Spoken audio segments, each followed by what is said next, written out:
Delighted to have Liv Finne, our Education Center Director here, and Dr. James Lindsay. So first and foremost, I'm going to turn it over to them to introduce themselves, starting with Dr. Lindsay. Well, if you don't know who I am, my name is James Lindsay. I founded and run a company called New Discourses that you can find on the web at newdiscourses.com.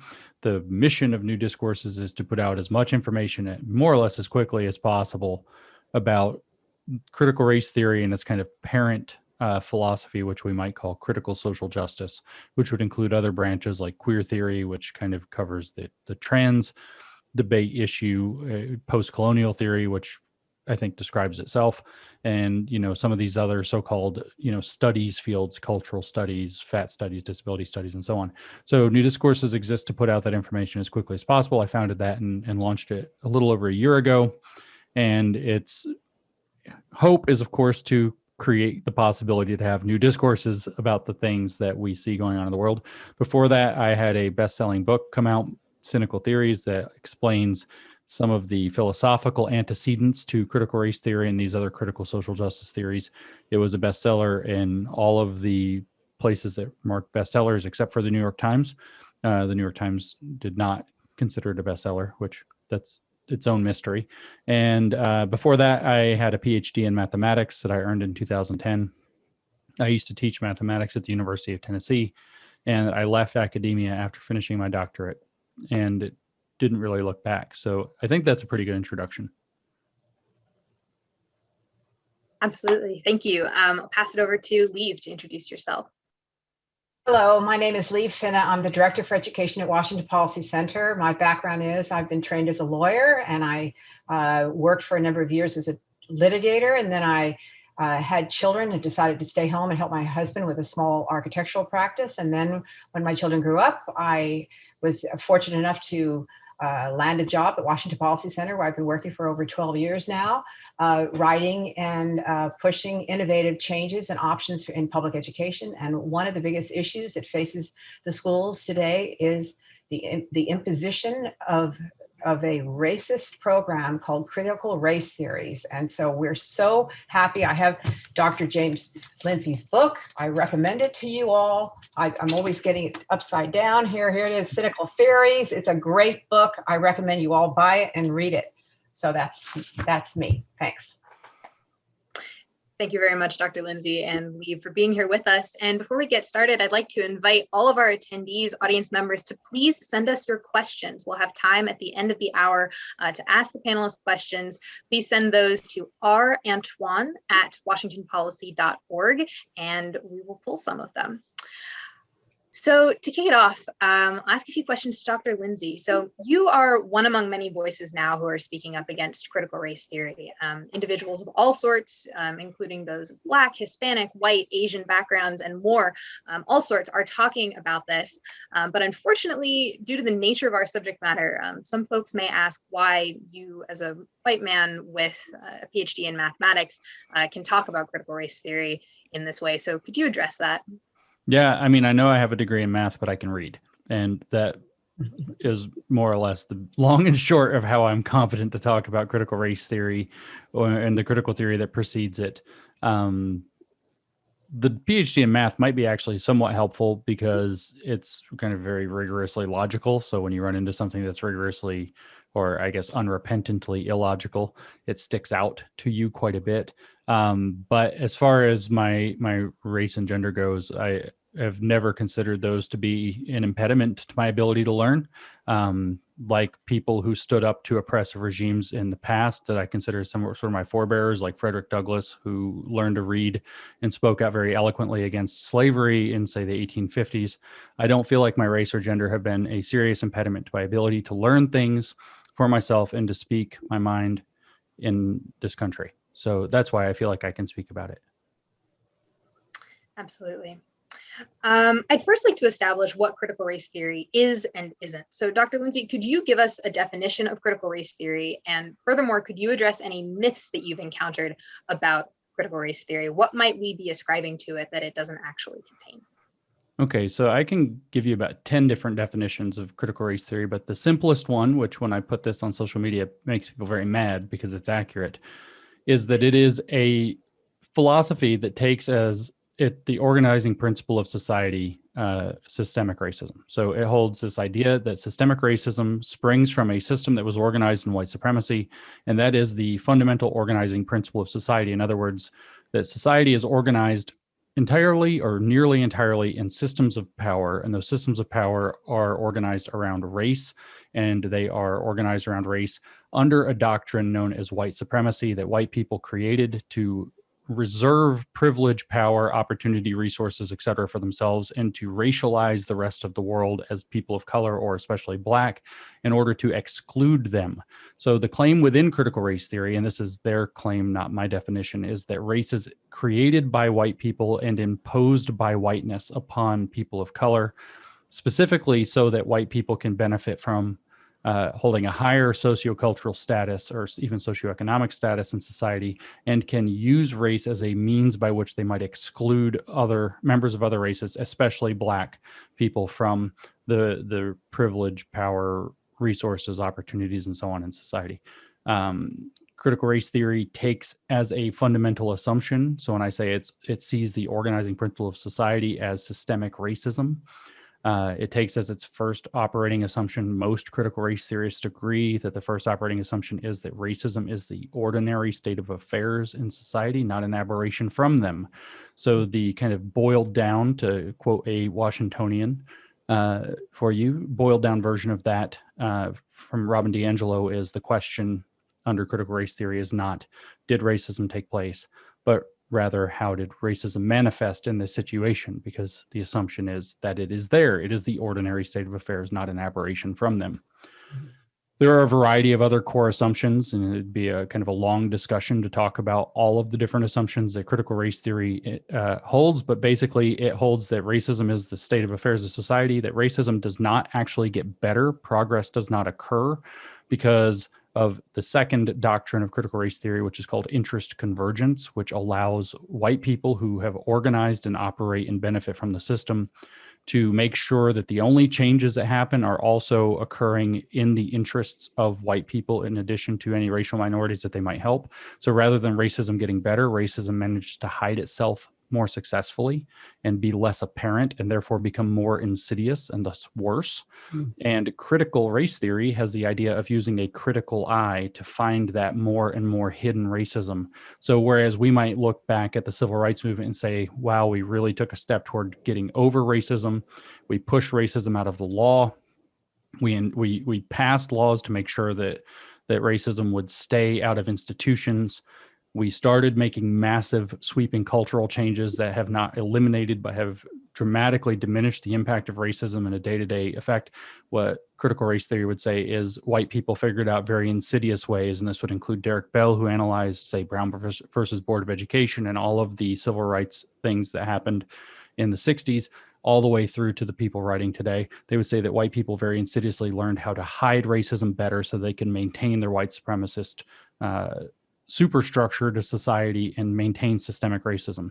The last thing to say about critical race theory, another definition that I like to give, is that critical race theory is the study of systemic racism, where systemic racism is, by definition, the cause named when there are, on average, disparate outcomes by race that disfavor Black and sometimes brown people under white. And so, for example, though, when you have certain brown people, say Indian Americans, who are outperforming white people, that is not systemic racism. That is, in fact, them buying into whiteness because the white supremacy is the superstructure. So, but when you have, say, Latinos underperforming or Blacks underperforming whites, that is systemic racism. So if you see on average differences in outcomes, there must be systemic racism present. As a matter of fact, everybody's kind of making fun of Ibram Kendi, who is a critical race theorist, for being in a similar meeting to this the other day, and it went viral on the internet, that he was asked to define racism, and he said racism is when there's racist policy that makes racist outcomes, and everybody says he can't even give a definition of racism, but that's exactly what I just said. It is, if there are certain on average differences by racial category, then racism is the given cause for that. That's the name given to people who are brown or Black in certain circumstances did worse than whites, and that must be caused by a system of racism. So that's my definitions, I guess, for critical race theory, including kind of their definition for critical race theory. And are there any myths that we who are discussing it and perhaps pushing back against it tend to ascribe to it that are inaccurate? The closest thing that I hear that's inaccurate, so what most of the things people are saying are actually accurate. So for example, is it racist? Yes, it is racist. As a matter of fact, it begins from a position where they have, because they believe that race is imposed, they believe that putting social significance into racial categories is necessary. And since people like Ibram Kendi say that the remedy to past discrimination is present discrimination, the remedy to present discrimination is future discrimination, and that the only remedy to racist discrimination is anti-racist discrimination, they're putting that social significance into racial categories for the purposes of discrimination, which is my working definition of racism. It's a little more sophisticated than the one you find, or you used to find in the dictionary before they changed the dictionary to make it into the critical race theory definition of it. But I think that if you're putting social significance, if you're making racial categories mean something in order to do discrimination, that's racism. And so it is racist. So that's not a myth. It actually does say that all white people are racist by virtue of their skin color. They can't help but benefit. They gain white privilege, which is a set of privileges and benefits that they cannot renounce. That's a quote from Barbara Applebaum in her book, Being White, Being Good from 2010. And therefore, following from Applebaum, who quotes other people saying it, then all white people are racist or they're complicit in the system of racism, which also makes them racist. So it does say that. The closest thing to a myth would be that it's Marxist. It's not strictly Marxist. It is derived from Marxism through neo-Marxism through a series of changes that have made it somewhat different. It's like if you have a basic design for an engine of a car, like a V6, and that's Marxism. And then you have, Ford's version of a V6, and then it gets put into a Chevy, or, Chevy's version of a V6, and then somebody figures out how to make a V8, but it's kind of the same. It's like the same basic technology of Marxism that's being put into new ways of analysis that have actually criticized Marxism, and that Marxism, as the real Trotskyites still exist, criticize as well. So it's not strictly Marxism, but it is in fact Marxian. So it's like the former president, I should say, said that it was Marxist, and people went berserk. And technically, he had the wrong last three letters, not Marx IST, but Marx IAN, in the sense that it models after Marx.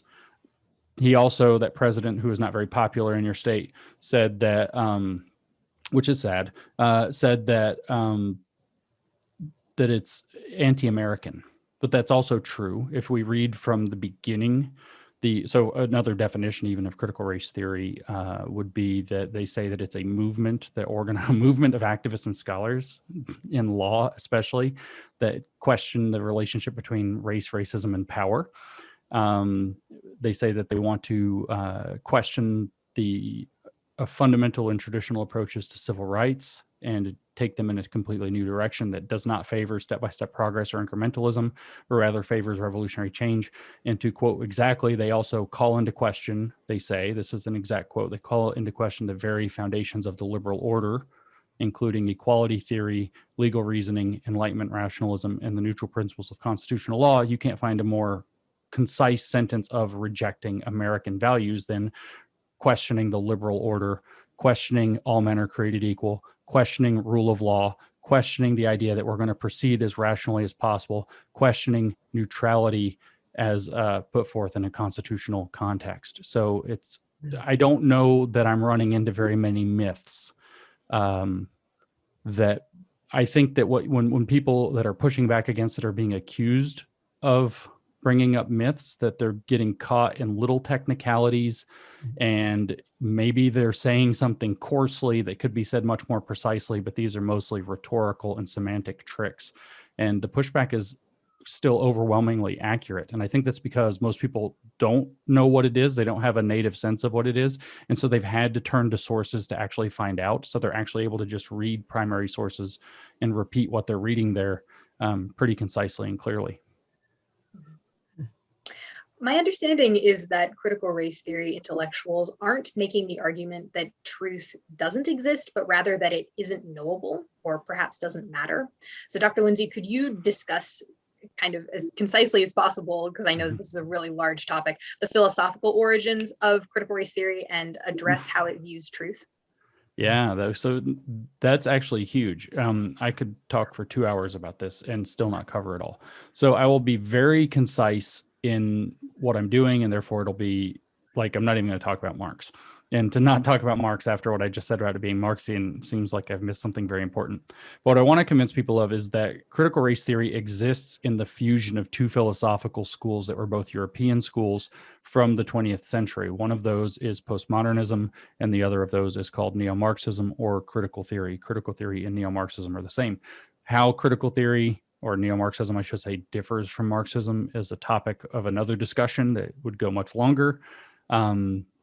We could say that it shifts the focus from communism to liberation and leave it at that. And I know that that's technical jargon, but liberation has been defined as socialism without the bureaucracy, whatever that's supposed to mean.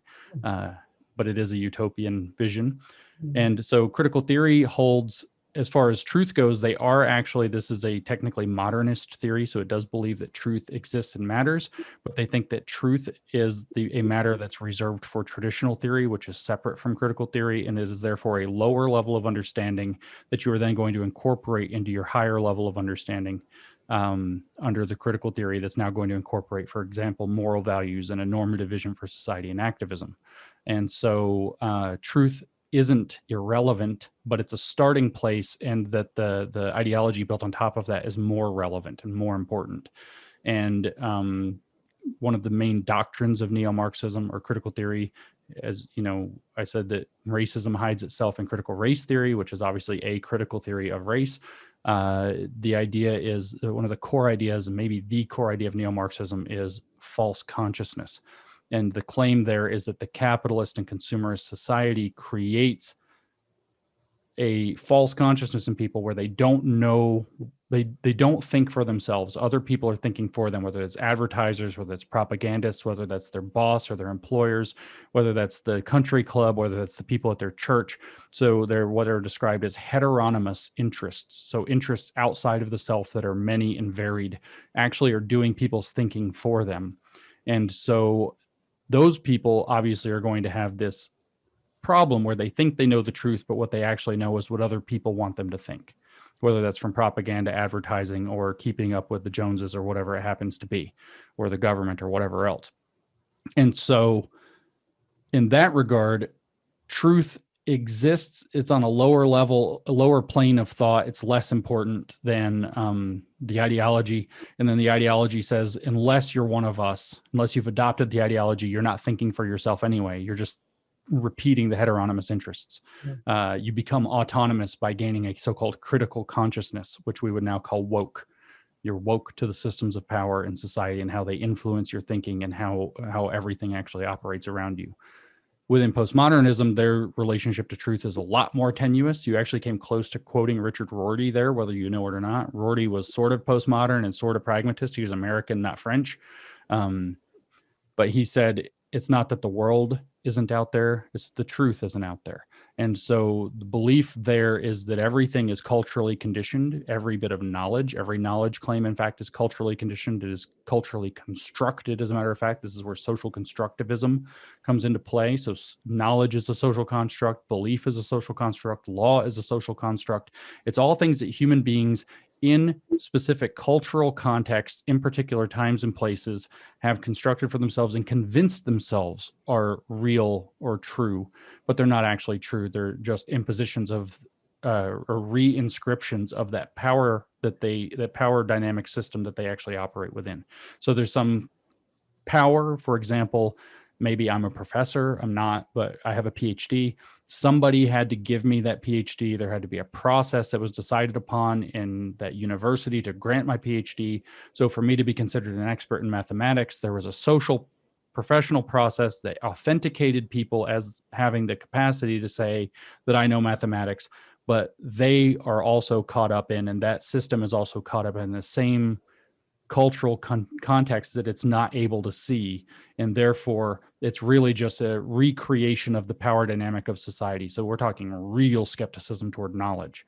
And so critical race theory actually brings in both of these assumptions. Critical race theory, I said, is in the broader umbrella of something called critical social justice, which is a critical theory approach to social justice. But the fancy academic under the hood term is actually critical constructivism, which is that social constructivism looked at with a critical theory eye. So there are powered interests that you have to be critical of, and you have to become aware and woke to the powered interests in your false consciousness. Maybe it's internalized dominance with whiteness. You've internalized your whiteness. You think it's normal and natural, and you've adopted white comfort. Or maybe instead that you have internalized oppression, like internalized racism, and you think that, oh, it's just the way it is. This is just how it is. White people are superior, and we're just going to go with it, and we're going to act white to maximize our opportunity. There's a 2013 book in critical race theory titled Acting White that spends most of the first part of the book saying that that's what Obama was forced to do in order to become president. He couldn't be authentically black. He had to act white to have any chance of becoming president. And so again, you can see that false consciousness there. But furthermore, claims to truth within critical race theory now are going to be seen as part of that white supremacist superstructure. So if I say, where's the evidence that racism is occurring, has happened at the Evergreen State College in your beautiful state, Brett Weinstein actually said, if there's racism at this college, I want it gone. Where's the evidence? And the reply from the activist students was, if you lived it, you would know it. Asking for evidence is racism. And so all of a sudden, what you now have is this shift toward subjective experience, subjective lived experience being more authentic than evidence. And evidence is framed as being part of white supremacy culture. Getting right answers in mathematics are framed as white supremacy culture. We see this in the ethnomathematics curricula all down your wonderful left coast or west coast. All the states there have adopted ethnomathematics programs that say things like getting the right answer is part of white supremacy culture.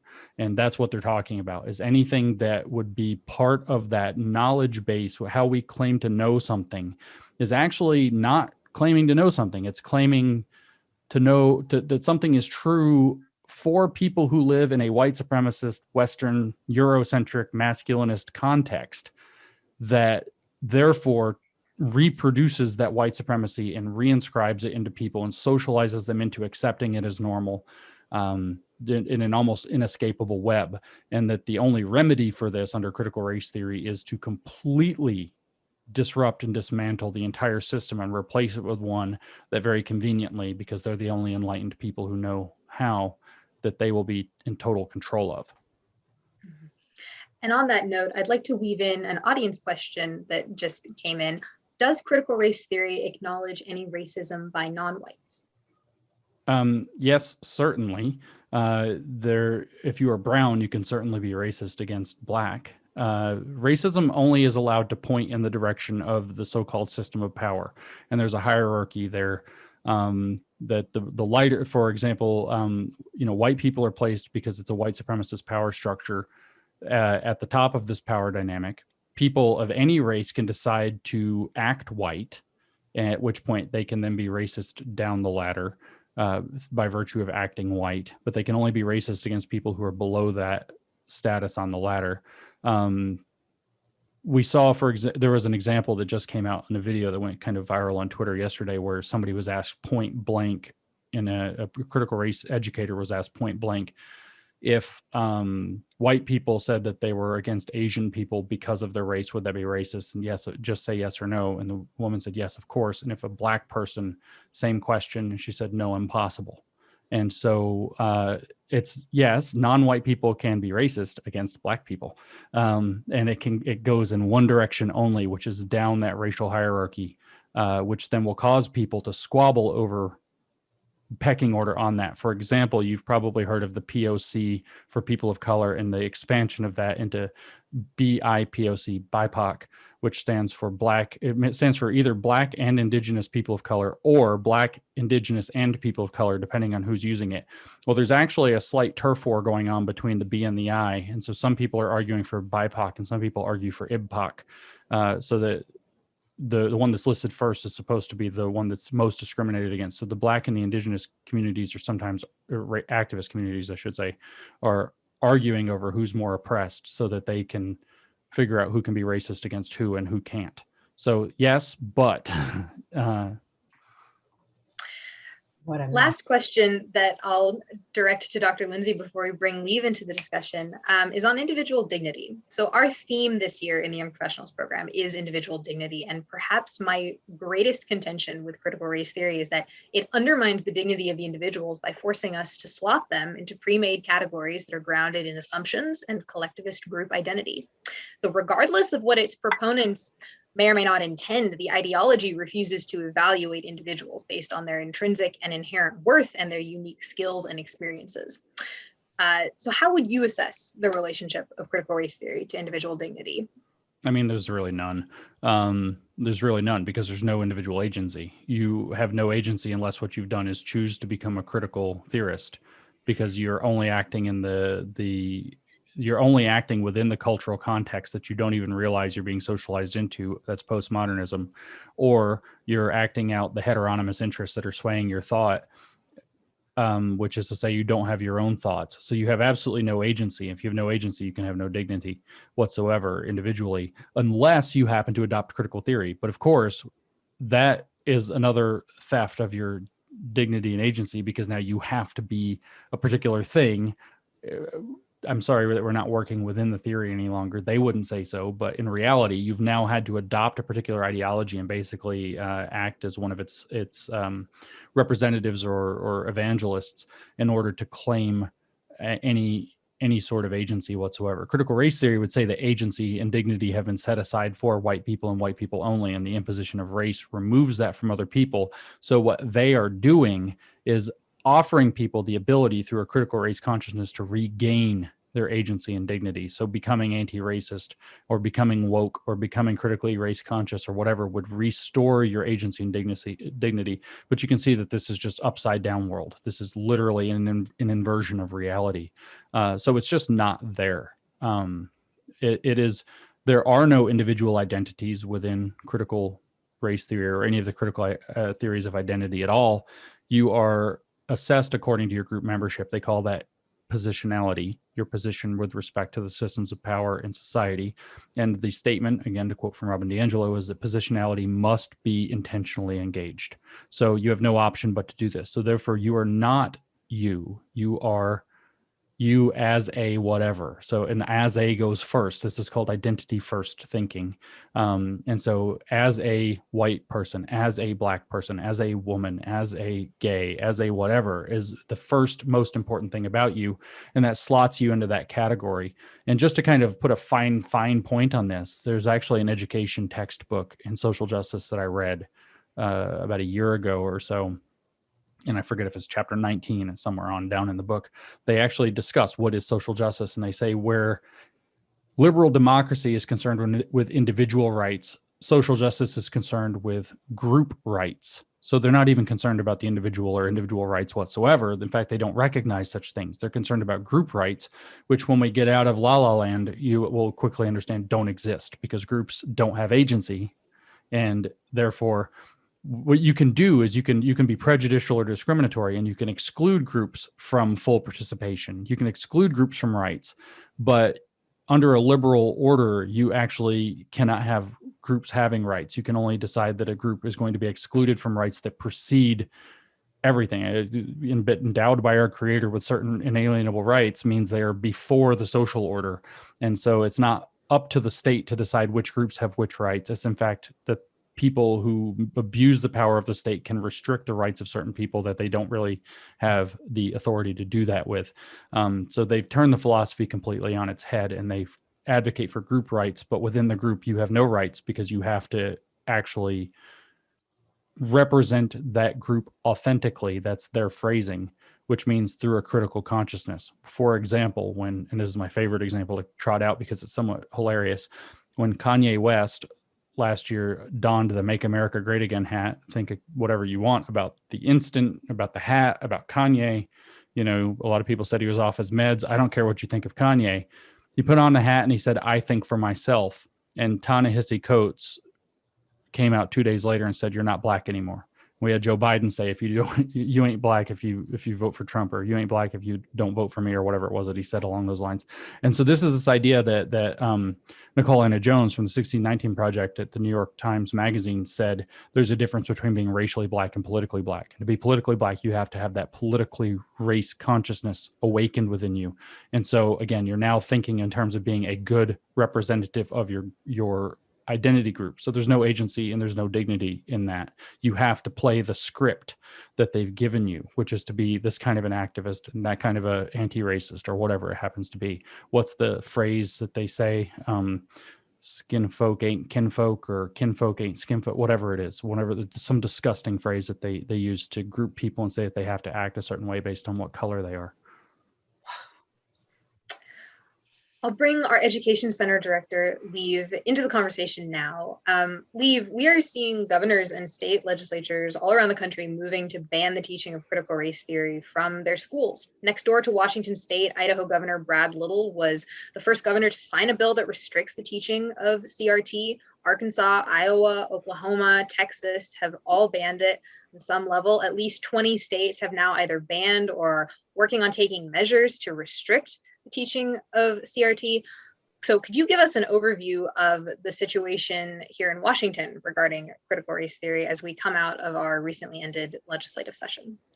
Well, I have, most people know that Washington State is all in with critical race theory. The legislature just passed a series of bills requiring the staff in the public schools, the universities, the medical schools to be trained in critical race theory to get rid of what they call, it's in the title of the bill, the one for the K-12 schools concerning professional learning, equity, cultural competency, and dismantling institutional racism in the public school system. This is critical race theory trainings that now the staff in our public education institutions will now all be forcibly trained in as a condition of employment, continued employment. And so it's very coercive. It was just passed. We asked the governor to veto these bills and he refused to. It is now in place. Government sanctioned racism. It's very concerning, worrisome to me. And you just heard an incredible detailed description of what it actually is. And we're having, I'd like to talk a little bit about let's talk about it on the ground level from a perspective of a child in a school. I mean, besides the fact that we're throwing education out the window because it's no longer based on evidence or historical fact, but falsehoods that are being promulgated in concert with this theory, let's just think about what they're, and also I need to say that the ethnic studies effort right now in the state of Washington is to interweave these concepts into all the curricula, the English language arts, the math learning standards, the history standards, US history standards. This is all being woven into the content of these subject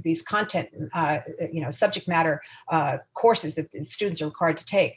So what I'd like to do is just talk a little bit about what they will be teaching these little children. What does it look like to you, James? What will they be teaching the children in the classroom? And what worries you about this? I mean, at some level, what there are going to be a number of things that they teach, and critical pedagogy, which has woven in, as you said, critical race theory as part of it, is a very broad subject. But the fundamental point is that they will be teaching children to think in terms of this Marxian oppressor versus oppressed dynamic, that there are some power dynamics in society. They're unlikely to choose, say, wealth, the bourgeoisie versus the proletariat. They're much more likely to choose something like there are these power dynamics like white supremacy. Their critical race theory looks at, they might not mention those words, but it's mediated culturally. So they might use words like culturally responsive teaching, which happen to have the same initials, CRT. How about that? And they might say that there's this power dynamic called cis heteronormativity that keeps people who, believing that they have to be the sex and gender, that their sex and gender have to match, and it's ideal that they're straight, and that creates all this harm. So they're going to teach about how there are these oppressor versus oppressed dynamics and how they hurt. They exist by virtue of who you happen to be, unless you happen to be an activist. So they will teach activism against these things, teach children to be activists, use every single subject you can imagine as a means to push activism rather than actual fundamental learning. And then they'll teach that if you don't participate in this, then you are perpetuating the harm. So they might teach, for example, they might separate kids by race. They frequently do this, and they'll teach the white students about white privilege and say that your white privilege creates a system in which your brown and black friends, and they might name them or whatever here in the school, have a much harder life than you do. And because they are oppressed by this white system, and it's your job as a privileged person to find where that system is playing out and to interrupt it, to try to be less white, as Robin DiAngelo put it, and as Coca-Cola echoed in their, because that's ultimately it. So they're going to teach them about whiteness and how important it is that they understand that whiteness confers privileges and that they didn't earn, and that they get all these benefits that are cheating their brown and black friends, and so on. And then they're going to teach the opposite in the brown and black classes, where they're going to then teach them that this system oppresses you. It makes you into a victim. It means that your white co-students or other students are not necessarily meaning to. They probably don't intend to, but they're perpetuating a system that disenfranchises them and cheats them of their opportunity, and that in order for them to actually have an equal shake in the opportunity, that they're going to have to work constantly to identify the problems and dismantle the system, to learn to look for racism and microaggressions and the smallest insults everywhere they can, and to become very sensitive to those things, because that's how this very subtle, sneaky racism that's not like the racism of the past operates today. And so you're going to psychologically disempower these people, these young brown and black students in particular, tremendously. Then at another level of granularity, because I know this has happened in workplaces, so it's probably happening in schools as well, because the people pushing this are borderline psychopathic. They will then separate the brown and black and repeat the same thing in microcosm, or as they say in the book Critical Race Theory, an introduction. And so the dialectic progresses. So then they will talk to the brown students about their brown privilege and their brown complicity and anti-blackness. And you've seen this specifically in the past few months on the news with the anti-Asian issue. It got to be rampant in the Seattle area, but all over the place in the country. And what are they saying is that the Asian American activists who are in critical race theory are saying that Asian communities need to recognize their anti-blackness. Anti-blackness, by the way, is a trait that is ascribed to whiteness. So being anti-black puts you as white adjacent. And the claim there is actually this very disgusting thing that we saw in 1930s Germany, that there are certain privileged people in society who have sold out the solidarity of the community in order to position themselves in the privileged category, and that those people are actually enemies of society. So they'll be teaching, for example, Asian students that unless they become activists of this kind and do exactly as this ideology teaches them, that they're not only being anti-black and participating in this harmful racism, but in fact they are selling out the solidarity of people of color against the white supremacy, and they're trying to position themselves as privileged, and at the same time that the privileged class will actually never have them. And that's where they become a model minority, blah, blah, blah. And you're going to have these very dangerous, very divisive, very psychologically damaging things being taught. Meanwhile, they're being taught, you're literally having them taught in the context of trauma and harm, as though these teachers who are not psychologists, as though they are psychologists. And they're not doing this in a therapeutic setting, like in a actual counseling arena. They're doing it in a classroom where they don't know who they're talking. They may know their students, but they don't know intimately that level of connection that might take years for a therapist to build up before you start pulling on, to use one of their favorite words, triggers. And this, you're going to see psychological catastrophe. You're going to see educational attainment cratering. Absolutely cratering. They're not going to, nobody's learning math or reading or whatever, because math and reading become proxies to teach activism. And all of these repeated lessons about race and racism, it is literal racial scapegoating, racial discrimination, and racial stereotyping being taught in the schools in place of core fundamentals. And then as far as grades go, you won't notice because the assessments will be removed in the name of equity. Because, for example, I think Washington is the state that did this. When the pandemic struck, they said, what do we do about grades? Because everybody's home. And they said, like, give everybody an A, because the students who have the lowest GPAs benefit the most. The students who already have high GPAs, it doesn't hurt them any, but they benefit less. And that's equity. it gets everybody toward the same outcome, which is what equity means. And so they'll cover that up. They'll get rid of standardized testing that reveals that there's something. You'll see total dramatic shifts to very, very subjective assessments, which mean the activist teachers will pick their favorite activists. What you're watching, and I don't mean to overstate it, is what is going to happen is we're Maoizing our, as in Mao Zedong, as in the Chinese Cultural Revolution, our education system. And it seems like Washington has put the pedal to the metal on this program. I mean, I read, that is so well said, James. Thank you for saying that. I read a training in the Seattle Public Schools for teachers where they go through this and ask teachers to identify themselves as allies, enemies, collaborators, or dissenters. So now so the children are going to be taught to seek out who are allies in this delivering racial justice to our society, who are the enemies. Can you imagine that? Setting up children against one another? I mean, can, because I read about the Chinese Cultural Revolution, but that's about the only context in which I can imagine it. And so we're talking about critical race theory, so I don't want to divert from that, but I'll just bring up, because the queer theory element can't be ignored. Somebody sent me these the other day, and I need to read them in full detail, but I've skimmed them and they're pretty horrific. But just to give you an idea, so something that's going to come in through the queer theory aspect of critical social justice, here's the title of 2 papers that somebody sent me to read.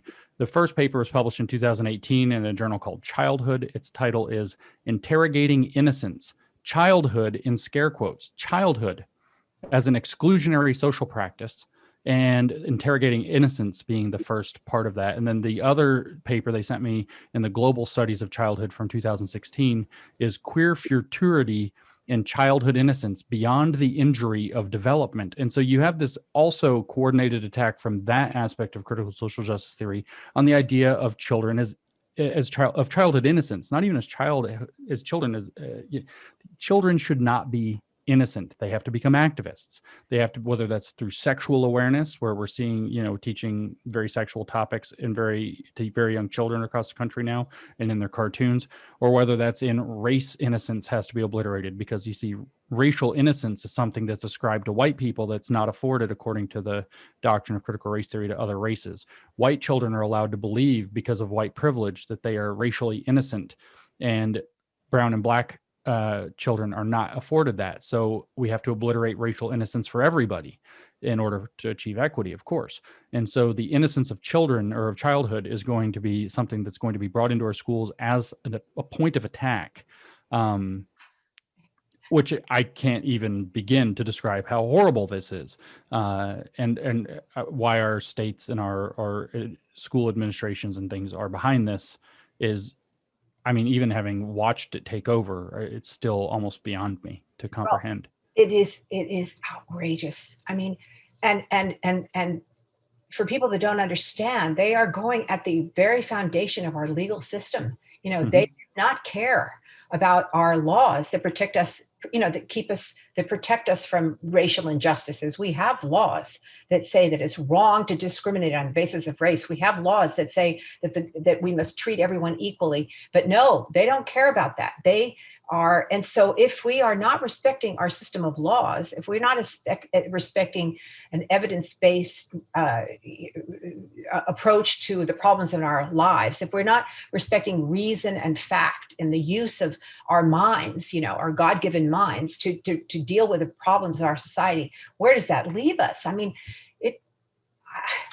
their ideology is premised on the fact that there is only one thing that organizes all societies, which is power. So that tells you where it leaves you, is a raw Hobbesian power struggle, which is not something, I mean, that the whole point of a liberal society is to get away from those kinds of what is it, nasty, brutish, and short circumstances. And so that's where it leads. It is a raw power struggle, because there's nothing left. Because what you have to understand when you say they're going after the very system of laws and they don't respect the laws, etc., and they don't respect reason or argument or evidence, these things, they actually believe that those are part of the white supremacist superstructure. They were created by white people who were white supremacists, who had white supremacist intention in creating them. Whether that's true or not, they believe this.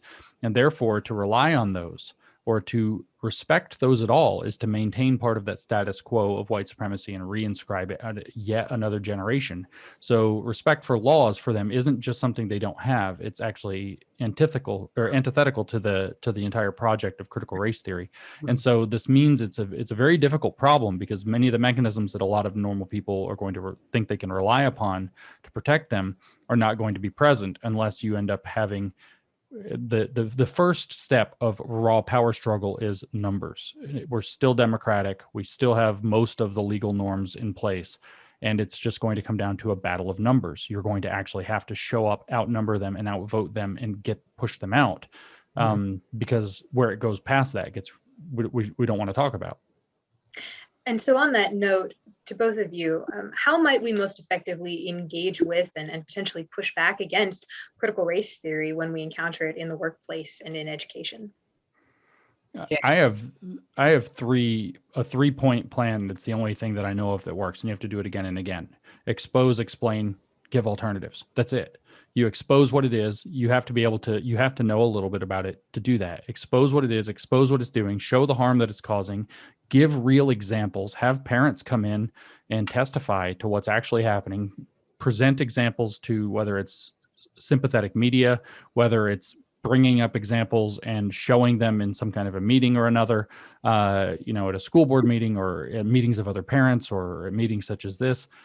Expose. Then you have to be able to know enough about critical race theory to actually articulate and explain what's going on, why it's going on, that it is doing this intentionally, without necessarily having to go into the very tempting place that I would advise people not to go into, which is to believe that the people pushing this are bad people. They are badly programmed people, and they believe they're doing one of the highest goods, when in fact a few of them are actually doing it because they're just bad people, but most of them are we saw that in Denver this week, but most of them are doing it because they think they're doing the highest level of good, and they are therefore not bad people. They are people who are in a sense too good, but in the wrong way. They're good in a bad way. And so explaining this, showing the manipulation, showing where it comes from, what it thinks, and why that's not consistent with our system of laws, the ideals of our country, or what we want for our children at an even more fundamental level, what we want for our children. It's very inconsistent with that. And then being able to articulate alternatives becomes very important. It's very easy to rest on our laurels and say what we were doing before is the alternative. And that's actually kind of true. It's just get the snake oil out. And that's kind of true. But you at least should be able to make the argument, which frankly, since at least the end of the 1980s, we have not had to make the argument for liberal democracy. The Soviet Union, the Berlin Wall had fallen, the wall came down. Nobody had to articulate strong defenses for liberal democracy. Francis Fukuyama wrote a book, consider the cheek of this, called The End of History. It's over. We're all liberal democracy now. And nobody's had to articulate strong defenses of this. So you need to be able to articulate those alternatives. How should the school board be organized? What are we going to do about difference? What are we going to say about race? How do we unwind some of these arguments? I saw in the chat a moment ago, somebody asked, how do you push back against the lived experience argument, for example? If you haven't lived racism, you don't know it. Well, there's the possibility of misdiagnosing something you're living. This is my favorite example. Have you ever had a panic attack? Think you're having a heart attack? Go to the hospital. Tell the doctor you're having a heart attack. What are they going to do? Hit you with a defibrillator? No, because they'll kill you. They're going to actually gather the evidence and find out if your heart works. And they're going to tell you, sir, you're having a panic attack. Here's some Valium. Go home. Right? They're going to gather the evidence so that they don't make a possibly fatal mistake. And so what somebody's experiencing and feeling is a barometer of something happening, but it's not necessarily a barometer of what they think is happening. And it's very easy using examples like panic attacks or stomach ache. Like, why do you have a stomach ache? You probably have no idea why you have a stomach ache, but you'll probably make up some reason. You'll probably guess, oh, it was the shrimp I ate at lunch. Probably wasn't, actually. It's more likely the salad, but statistically speaking. So you're just going to make stuff up. And this is the thing, is lived experience tells you something is happening, but it doesn't tell you what's happening or why it's happening. So being able to have examples like that you've thought up to mind that you can bring up. And the panic attack is great, because if they hit you with those electric paddles, you're dead. And if all it takes is like actually plugging you into the machine for a second, putting the paddle on or the little stickers on you and like, no, your heart's working just fine. You're having a panic attack. Here's something else to take. You have to be prepared, and you have to be able to give alternatives that say, why that evidence is necessary, why these things, reason, evidence, discourse, formal meeting structures, with agendas planned out ahead of time, why those things are important, why they work. And you have to advocate for them again and again and again and again and again, and show up until you win the legal Hobbesian game, to the point where we don't have to go to the bad Hobbesian game. And before we turn to audience questions in our last few minutes here, Liv, do you have anything to add to that point of how to push back? Well, I have to say that these what I'm seeing across the country of people going to school boards and testifying and saying, this is bad for my children, this is hurting my child. People from all walks of life, people from all races are saying this is bad for children. And those are incredibly powerful. I mean, there was a woman from Colorado today saying this must stop. This is the opposite of Martin Luther King's vision, of the world, that we are judged by the content of our character, not the color of our skin. It's the opposite. It's a night that his dream was a beautiful inspiration for improving relations among the races. And now this woman pointed out that we're in a nightmare. We are in a nightmare. And I think James is very right that just calling it out and pressing people. I have to say that I've been in education policy now for 12 years. I've been very dismayed by the rank dishonesty of some of the public officials in our schools. And so hold their feet to the fire. They're going to tell you they're not teaching critical race theory, and they are. So this is time for parents to come out and start defending, protecting their children from this harmful thinking. If there were ever a time, it's now. I hate to say it, but you have to actually pay attention. You have to look. You have to see what your children are being taught. You have to see what they're learning. You have to then go become the squeaky wheel. Believe me, anybody who describes themselves as a critical theorist in any regard is a squeaky wheel. They're one of the squeakiest wheels in the universe. All they're doing when they teach about microaggressions is teaching people to squeak. So you have to find out what's going on. This stuff withers under sunlight. I don't want to give this picture that it's super dour, where it's still early. I know that Washington's in a bad way, but it's still early. And the truth is, if you are against this, you have the evidence on your side, you have reason on your side, and you have the moral high ground on your side. They don't have any of them. They're claiming all of them, but they don't have any of them. All they have to say, and I mean this, is that if you disagree with us, you're racist, which is not even true. If it's not critical race theory, then it's upholding white supremacy. And that's actually ridiculous on its face. It's literally ridiculous on its face. And so if you can expose these things, and if you can, that's enough. If you can expose them with, and this is this, and here's how I know it, that's even better. And if you can say, we should be doing X, Y, Z instead, which was perfectly reasonable and good and is good for children, not bad for children, that's even better. And if you have the time and the will and the guts to say, I'll be on the school board, I'll run the meeting, I'll take the position of authority, you get a gold star, I suppose. Maybe we don't do gold stars right now. On this note of counter efforts, Liv, as you know, coming out of this most recent legislative session, you have SB 5044, SB 5227, 5228, and 5194, which all mandate diversity, equity, inclusion, and anti-racism training. And so one of our audience members asks, is anyone suing or gearing up to sue the state of Washington for any of this? Yes, there are lawyers looking for plaintiffs to sue. And they have a fertile ground here, because there are a lot of teachers that do not agree with doing this to children. Obviously, teachers love children. They don't want to upset them. I mean, to go at their core identity and separate them from their families. I mean, this whole idea that if you're white, you're somehow bad, and if you're not white, you're somehow a victim. I mean, that is a destructive. I mean, if you're trying to inspire children how to learn, that is not the way to do it, I have to say. And teachers know that that's bad to do to children, and somehow on some level they know that, even if they're being fed all this critical race theory ideology. So, I encourage everybody. It is not as hard as it sounds to take some accusations that you're racist. It really isn't, because it's not true. I frequently encourage parents, by the way, now to think of themselves in these situations as plaintiffs, as potential plaintiffs, at least in these suits. Lots of courage. The discovery process, et cetera, is not going to be comfortable.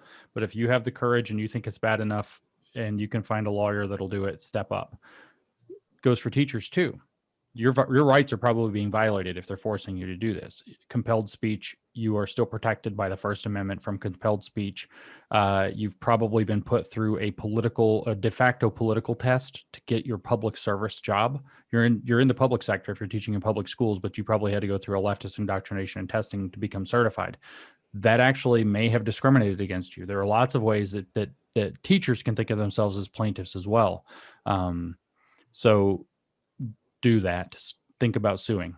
And take pictures of everything that is, when you're in a training, if you're a teacher and you're receiving this training, take pictures of all the materials that are being foisted upon you, so that you have good evidence in court later when you fight this. If That's you right. up and fight this. And then remember that there are a lot of people that think just like you. You're not alone. There are a lot of teachers that don't like this. There are a lot of parents that don't like this. You just find a like-minded group on Facebook. There's Northwest Group Against Critical Race Theory. There are a lot of people that are fighting this in the schools. And so you're not alone.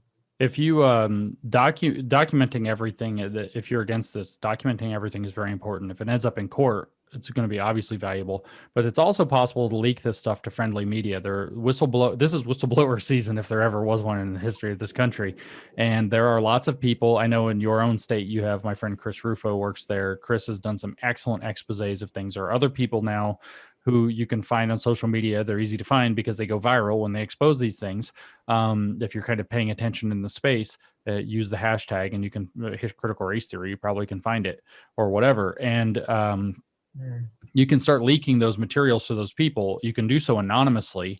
And if you actually have the materials, you say this came from such and such school district and such, you can bring down a world of fire without even having to put your neck that far out. There's some risk that you'll get connected to it, but it's rather low.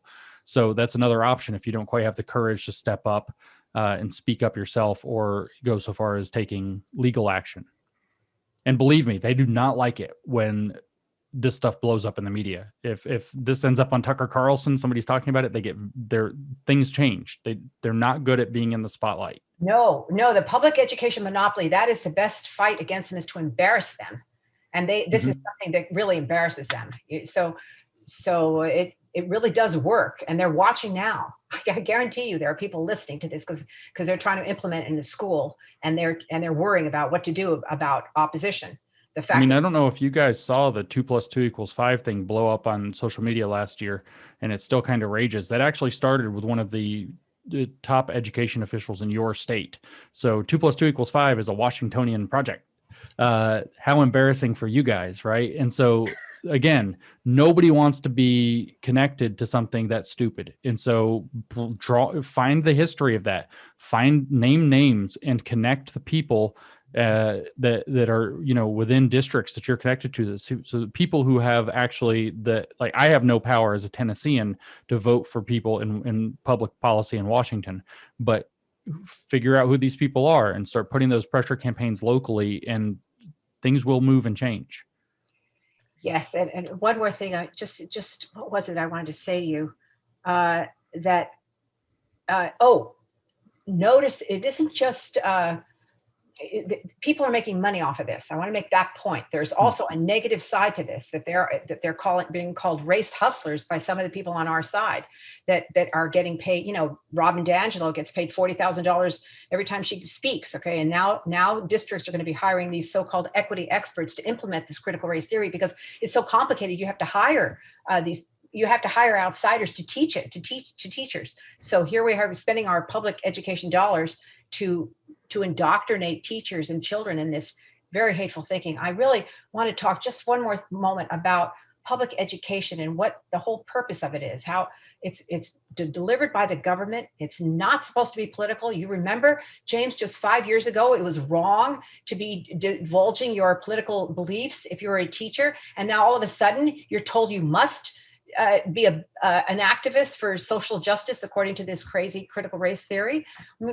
How could this happen so fast? And where are the defenders of the separation of church and state? This is very much like a religion to me in my mind. Here we have a religion being foisted upon our schools through the school system. It is. It has not been formally or legally recognized as a religion, so the apparatus does not yet exist. That law has not yet been done. So ambitious lawyers who want to start making that case good for them. Be careful, be smart, because you're going to get one shot at the SCOTUS on that one. And if you miss, they tried it with communism and they missed, and it has remained, they tried it a few times and it never stuck. So make sure you have your case organized correctly. But you are right. This kind of thing has come on very, very quickly. It has flipped very fast. A lot of people don't know that this is not the result of something that came out of the ground when George Floyd died. It has been brewing for 100 years, depending on how you want to count it. But the so-called Long March Through the Institutions was a plan that was put together. It wasn't named until the 1960s, but the plan itself was organized in the 1920s as a way to try to start infiltrating the institutional pillars of Western civilization and to change them from within. And the kind of mixing a couple of different organizations here, but the idea is to move slowly and then strike hard when the opportunity arises. And so they've slowly infiltrated, slowly changed the internal cultures, and then they had their precipitating event in the death of George Floyd and demanded it everywhere instantaneously through what works out to, how did it happen so quickly? Gigantic, you talk about an extortion racket. It's a gigantic public relations extortion racket. If you don't, you're a racist. And everybody institutional, too cowardly to stand up to anything, too underinformed. You called it complicated, so you need these specialists. It's not complicated. It's made up. It's fraudulent. It's snake oil is not complicated. It's just that the hucksters are the only people who know what it is because they're the only ones who made it up. It's, if we're going to talk religiously, it's Gnosticism. Only the special enlightened people have the secret knowledge. Nobody else has it. So you have to hire these $40,000 consultants to come in and be your guides because nobody else has the slightest idea. And then this is all cloaked in impossible 18-syllable 4-hyphen academic language with everything. Privilege, preserving epistemic pushback. I don't know how many. I mean, that's the thing George Carlin made fun of as like a running gag. So Yes, this is how they did it. We've had a 100-year plan to rot out our institutions. By the way, the 5 that were targeted primarily were religion, family, education, media, and law. To enter into those and rot them out from the inside. And education probably has been the one that had the greatest degree of success the earliest. By the early 1980s, it was already very well underway at the level of teaching colleges. well, of course, I care most about the family and the fact that this is dividing children from their parents by telling them. I think that is a horrible thing to do to a child. I don't understand how any teacher could do that. I'm going to jump in with one final audience question from someone viewing who is an educator. And she asks, are there any resources or perhaps even courses that you would recommend to educators to kind of prepare to confront this in the classroom, confront this in their very particular workspace and push back?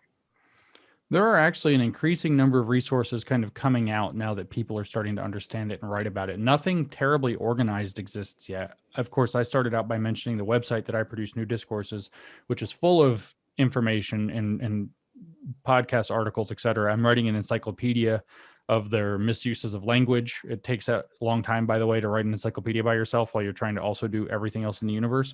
So I only have written like 150 of the maybe 600 entries or 500 entries I want to get to eventually. But a lot of the ones relevant to critical race theory are there. So you can go kind of read about these fundamental ideas. I try to be charitable to their ideas. I don't just go on and disparage everything. There are lots of other articles. There are some very good podcasts that I've done if you want to try to get there and use my materials. Other people are also putting them out. And I think we're about to see an accelerating rate of this stuff coming out now that it's starting to get organized. Somebody sent me something recently that we're trying to figure out the best way to bring it to light that's actually combating these ideas in academic settings. So these materials are in the process of being produced. I don't know that they have been successfully produced in any significant or organized way yet, but I do encourage you to use my website and then also just to search the relevant terms and look for resources that other people are putting out. There have been a lot of very good articles. Unfortunately, whether you like it or not, you're going to have to look at right-wing sources, and you're going to have to apply your I'm looking at a right-wing source filter to reading it, because we want to be minimally biased. Even if you are right-wing, you still want to be minimally biased to understand these things. And the reason that you'll have to do that is because the left-wing sources know they can't publish honestly about it because it'll just destroy their entire program. So what you'll run into there is complete propaganda. So there are not great organized sources. I mean, I'm not going to show my book because it doesn't actually touch on education at all, but you might find it helpful for understanding the philosophy. There's a guy somewhere in your neck of the woods who's written some very good articles. I forget if he's in Washington or Oregon. I think he's in one or the other. I may have made that up completely. Named Lyle Asher.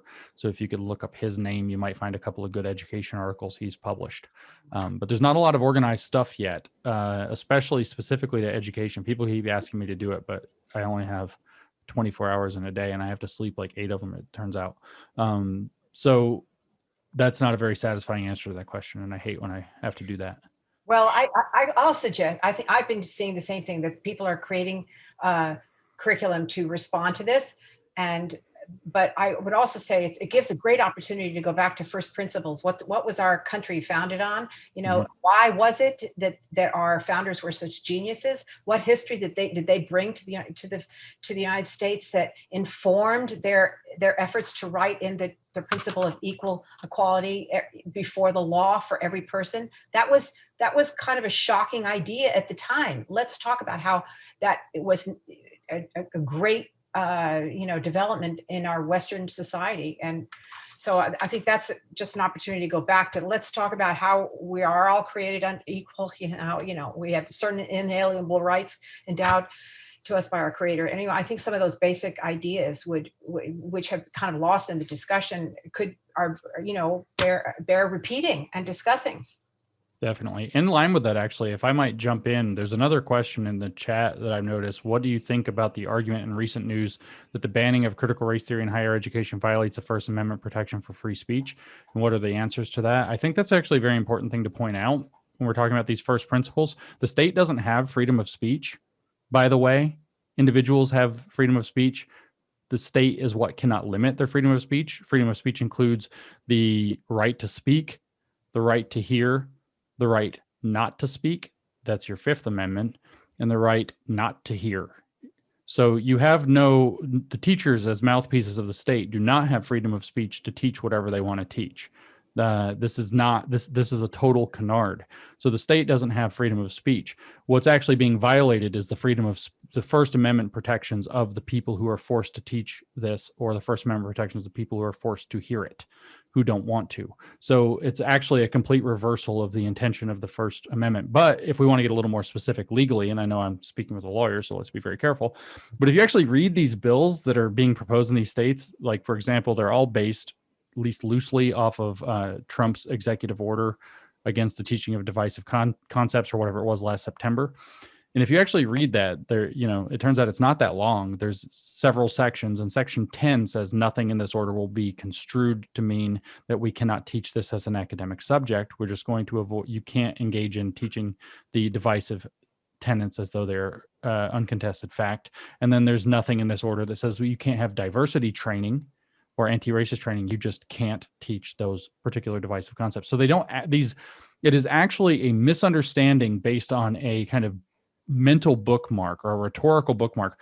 We say that these laws that are being put forth in states like my own Tennessee just passed one that ban critical race theory. Most of them don't even name critical race theory. They ban racial stereotyping, racial scapegoating, racial discrimination, naming the country as intrinsically evil or racist, etc. They ban very specific things that would, by the way, also ban the Klan. The Klan couldn't come in. Your teachers, if the Klan took over your school system, by the way, would you be upset with them teaching white supremacy? I think so. Would you say, oh, they have a First Amendment right to teach white supremacy to your children? Of course you wouldn't. You would say the state doesn't have free speech. So what you're seeing is you're getting tricked about what the First Amendment is about whose First Amendment rights are actually being violated. And by the way, if you are actually religious, it's not even just speech. Christianity, for example, neither Jew nor Greek, etc., and the Gospels and Judaism both have within them, in Islam as well, actually, that everybody who's Islamic is Muslim, and regardless of their race, all have prohibitions on thinking in terms of race built into their faith systems. And so if you happen to be a Christian who happens to accept those, or a Jew or a Muslim who happens to accept those doctrines, your religious liberty is being violated by having to think in terms of racial categories. And that turns out to be really strong, because even employers have to make allowances for those kinds of things. So it is not, the teacher's First Amendment rights are not being violated here. The students, unless they are a teacher that's being forced to teach this, that doesn't want to, because that's the compelling of speech, which is prohibited by the First Amendment.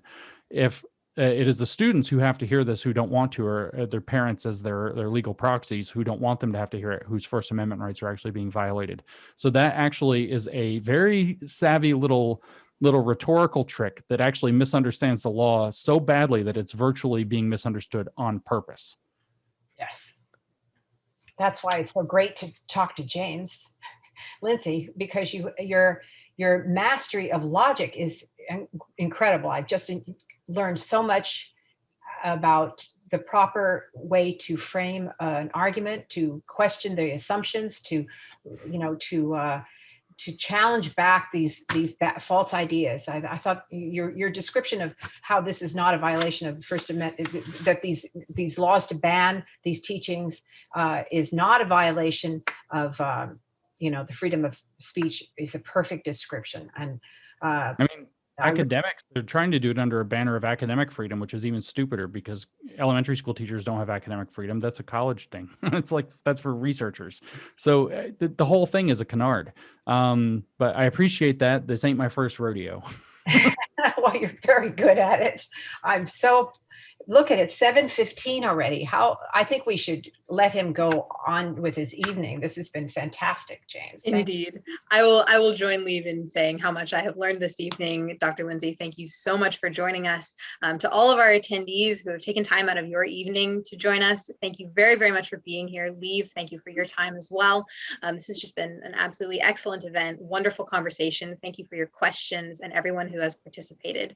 Again, I would encourage you to check out the Young Professionals program at the Washington Policy Center. Consider joining us at a silver membership, gold membership, get access to our book club, check out our monthly podcast, and check us out on Instagram at WPC_Young Professionals. We are educating, engaging, and empowering the next generation of leaders here in Washington State, and we are so grateful for all of you. Thank you once again, and have an excellent rest of your evening.